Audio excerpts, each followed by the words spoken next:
Hey,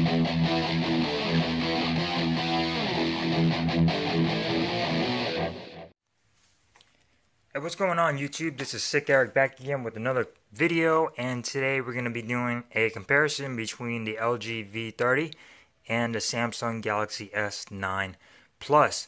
Two very great, very good devices, similar in build quality, internals almost similar, cameras, dual cameras across the board. Really nice phones. LG's V30 came out last year, I believe it was in October. And the Samsung Galaxy S9 was just released in the beginning of March. So let's go ahead and jump down into the specs. We're going to go ahead and compare the two phones size-wise. And that's pretty much it. Let you guys see what you like, what you don't like. And hopefully this determines if you're looking to buy one of these devices. Hopefully this sways you either direction and gives you some insight of which one you should buy. So let's go ahead and jump down into it. We're going to start off with the contender, which would be the LG V30. Very nice device. Beautiful device. Very light. Very great in the hand. Size-wise, I think it's like perfect. It might be a little bit too small for me. I like a little bit of a longer, taller phone. This one is definitely wider. But excellent display. I have not had any issues whatsoever. This phone is just all around just excellent. Probably made for all you movie makers out there. It's more for making movies and editing videos and all of that kind of stuff. So really nice. So we're going to go ahead and jump down into the specs. Display wise, it is a 6-inch POLED display, which means it's got sort of a plastic substrate, and I guess that comes into factor as far as the weight. It's a very light phone. It's got a resolution of 1440 by 2880 at 18:9 aspect ratio, as we are seeing more and more with newer devices, and it's got 537 pixels per inch. The device is covered in Corning Gorilla Glass 5 on the front and on the back. It is military drop resistant, and it does have an always on display. As you can see right here, LG has improved their always on display a lot, coming from the G6, and no longer on the V series is the secondary display. They sort of installed this little toggle bar up here, which slides in and out and gives you a whole bunch of options as far as contacts and apps and all of that kind of stuff. Let's see if I lower my brightness. You can see right there. I never really used it. I ended up turning it off. I guess I used the secondary display on the V20 more than I used that. It's not really visible, so I can't really see it and use it. The always on display was always visible, therefore I used it a lot. Going down onto size. Oh, another thing about the display, it does support Dolby Vision and HDR10. Just throwing it out there. Very nice display. Despite all the shit you've been hearing about the displays of this phone and the Google Pixel 2. Well, this isn't the Google Pixel 2. This is an LG V30. Have not had any burn-in issues or anything. So, other than a little blue tint when you go onto the sides, there's really nothing to complain about. Size-wise, it is 5.97 inches tall, 2.97 inches wide, and 0.29 inches thick. Really thin phone. It is running Android 7.1.2 Nougat. Still no Oreo update for the T-Mobile version. Kind of upset about it, but it is what it is. Hopefully it's coming out soon. Snapdragon 835 processor, 4 GB of RAM, the Adreno 540 GPU, 64 gigs of internal storage, and it is micro SD card expandable up to 200 gigabytes. The cameras on the V30, there are two dual cameras on the back, one fixed with the optical image stabilization, of course, and another wide angle camera. Really enjoy the cameras on here. The first camera is a 16 megapixel shooter with a aperture of f1.6, which means it'll let in a lot of light for your low light. Low light performance for me was pretty good. It was better than the Galaxy S8 Plus, but it still wasn't all that great. But it was still really, really good. Secondary camera is a 13 megapixel wide angle camera, and that has an aperture of f1.9. And the front facing camera, as we all know, was pretty bad. It is a 5 megapixel camera with the aperture of, let's see, it was an aperture of 2.2, so it's a really, really bad camera. The best features about this camera are the modes. As you can see right here, you do have a cine video mode. You got manual camera, manual video taking. You got all of these different options for taking video and pictures with your phone and just tweaking everything. And I'm not gonna lie, LG really does do their manual settings very, very well on their devices, especially for manual video. You got hi-fi audio, you got all your settings, you know, your gain for your audio, wind noise. It's just LG really cranked it up with their software on their camera this year. And like I said, this is for the movie maker in you. Battery wise, it's got a 3300 milliamp battery, Bluetooth 5.0, USB Type-C, wireless charging, quick charge 3.0. One of the other main features is the headphone jack. Is a 32-bit quad DAC audio jack. Excellent audio coming out of this, like the best of any device out there, and LG really did that really well. The speaker, bottom firing speaker, really not that great. It's okay, it gets the job done. And you also have face detection and fingerprint scanner on the back, and all your other typical security shit. So really nice phone overall.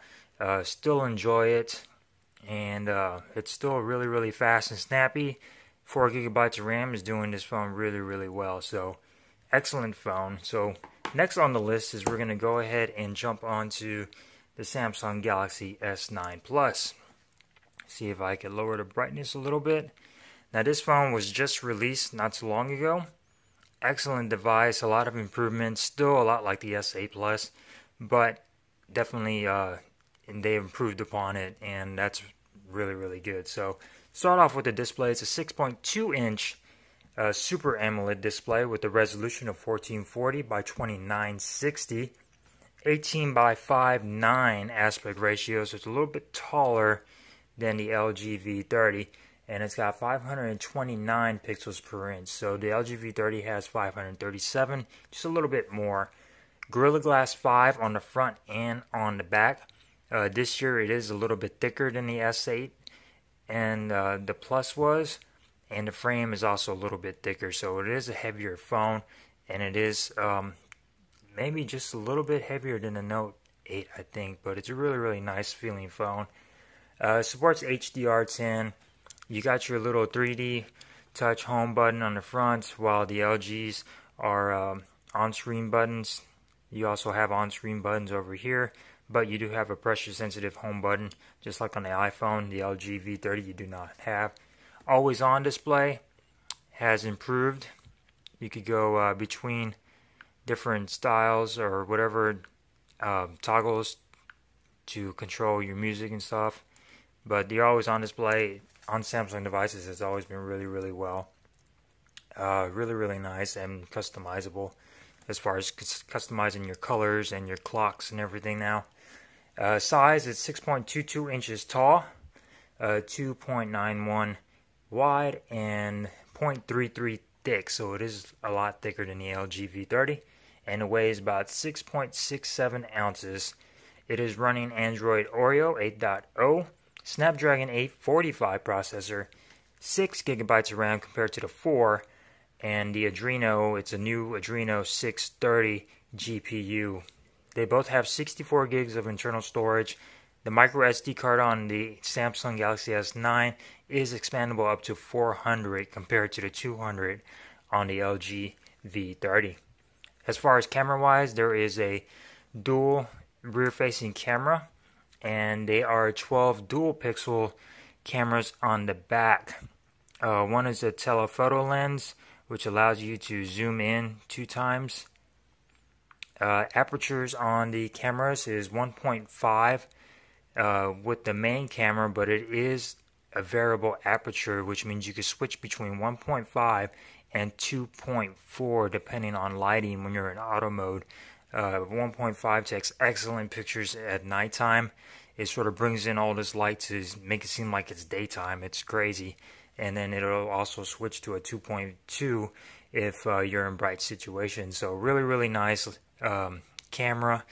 They really stepped it up on the camera. The second camera is a telephoto lens.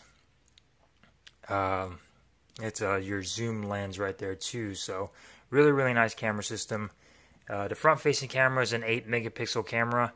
It's a lot better than the LG V30. Same camera found on the Note 8 and the S8. You got some features like super slow-mo on here, and you got your pro modes. You got your live focus mode, which will blur the background. Your super slow-mo records up to 720p at 930 frames per second.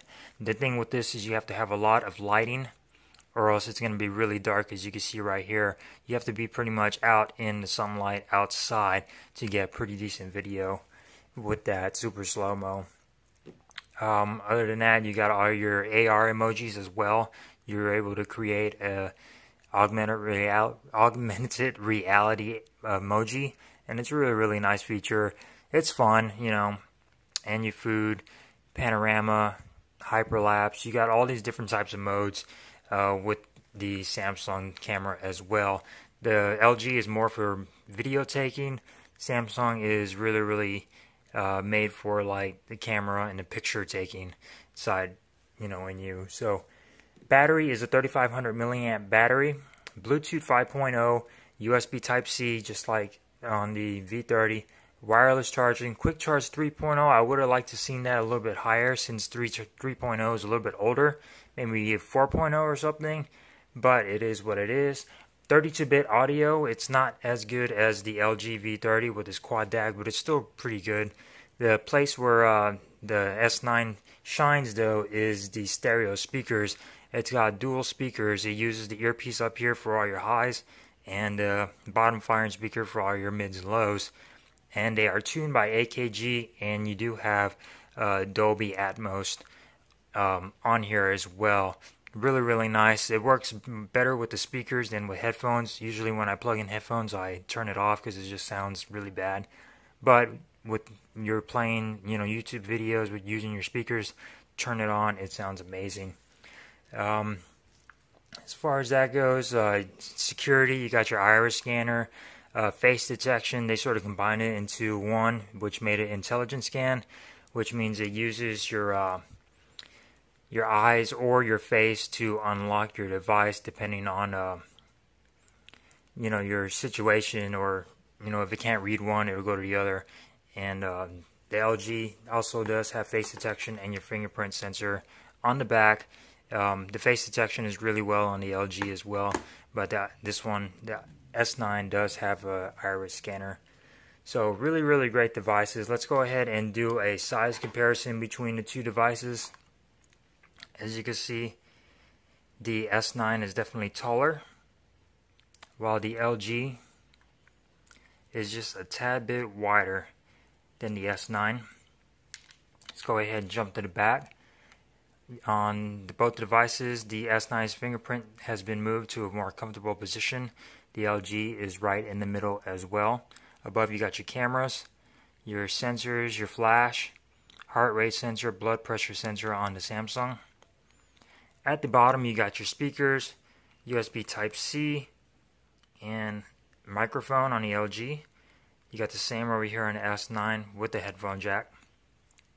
On the left-hand side, on the LG, you got your volume rockers. Samsung, you got your volume rocker and the damn Bixby button. Up top, on the LG, you got another microphone, and the headphone jack is up top. Samsung, you got the micro SD card tray, SD SIM card tray and all that, and another noise canceling mic. On the right hand side, you got a power button on the Samsung, and you got your micro SD card tray, SIM card tray on the LG. On the front, you got your home screen button, which is a virtual button, and then earpieces, sensors up top, camera, iris scanner, infrared sensor on the S9. So really beautiful looking devices.